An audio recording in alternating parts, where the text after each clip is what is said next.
Parce que j'ai trouvé un appareil photo dans la rue, j'avais 12 ans, et en fait j'ai shooté dedans sans m'en rendre compte, et puis je l'ai ramassé, et puis je me suis jamais arrêté, j'ai utilisé différents types d'appareils, j'ai beaucoup joué avec cette notion de l'image, ça s'est jamais arrêté. Une galerie américaine en fait m'avait demandé de faire un travail plutôt parisien.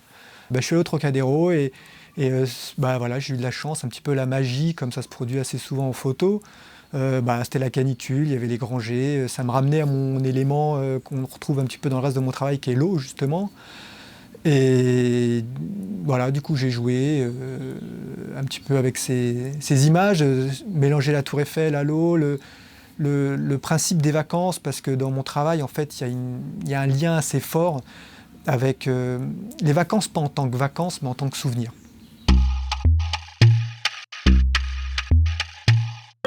Le sténopé, du coup, c'est le spinol photographie pour les Américains, mais c'est un simple trou, en fait. C'est la forme la plus simple et la plus basique de l'optique. C'est justement, puisqu'il n'y en a pas, c'est juste la diffraction à travers un simple trou. C'est justement là le cœur de mon propos, en fait. C'est que justement, je ne veux pas qu'on ne voit de détails. J'ai utilisé la technique du sténopé pour justement gommer tous les détails. Je veux essayer de reproduire un petit peu une image mentale comme celle du souvenir ou de la mémoire ou du rêve en fait. Ces images-là, dans notre tête à nous, elles sont pas très précises. On a parfois quelques traits, même quand on essaie de penser à un être cher, hein, on va retrouver 2-3 traits, mais finalement on n'a pas beaucoup plus d'informations, même sur un visage. Et du coup, c'est ce que je cherche à faire, c'est les enlever en fait. Voilà, j'arrive, j'attends, et puis les gens au bout d'un moment m'oublient. Et c'est à partir de ce moment-là que le travail commence. Donc après, je sors mon appareil photo qui est du coup un peu bricolé, donc qui redevient un sujet d'attention pendant quelques minutes. Les gens me regardent, qu'est-ce que c'est ce truc? Il y en a qui veulent me dire que j'ai oublié d'enlever le cache.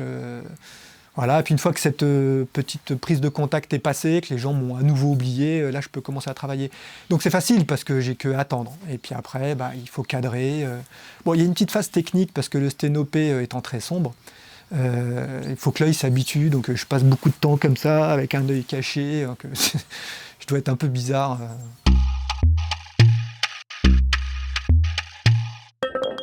Les deux. Les deux réfléchis parce que justement le fait de vouloir repartir sur un travail qui soit à l'inverse de ce vers quoi tend la technologie aujourd'hui. On va vers le plus en plus piqué, les plus de pixels et tout ça.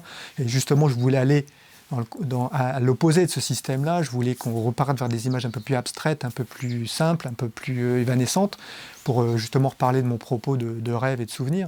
Du coup, tout ça, c'est réfléchi. Et la prise de vue est très spontanée, en fait. C'est flou. Parce que techniquement, c'est pas flou, en fait. Techniquement, c'est pas piqué. Bon, là, c'est de la petite subtilité technique de photographe, mais ouais, j'aime pas quand on me dise c'est flou. Oui, j'ai remarqué, oui. Mais quand les gens me disent que ça leur rappelle des souvenirs, leur enfance, parce que ça veut dire que je suis allé pile poil sur ce que je voulais, en fait, c'est toucher les gens, leur faire remonter des images. À Arles, justement, il y a eu 2 personnes comme ça qui sont venues, qui sont même mis à pleurer, en fait, et voilà. Poésie, nostalgie et heureuse. En fait, en portugais, il y a le mot saudade qui collerait bien en un seul mot. Le soleil, parce que le sténopé, j'ai les yeux qui s'habituent au noir, alors dès que je réouvre.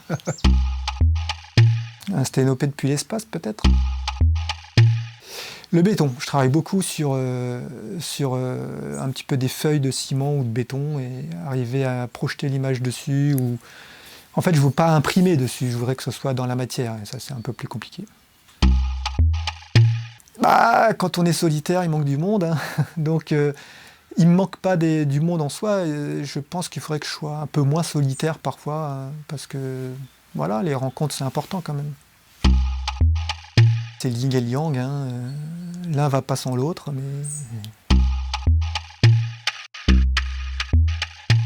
Ouais, je pense, ouais.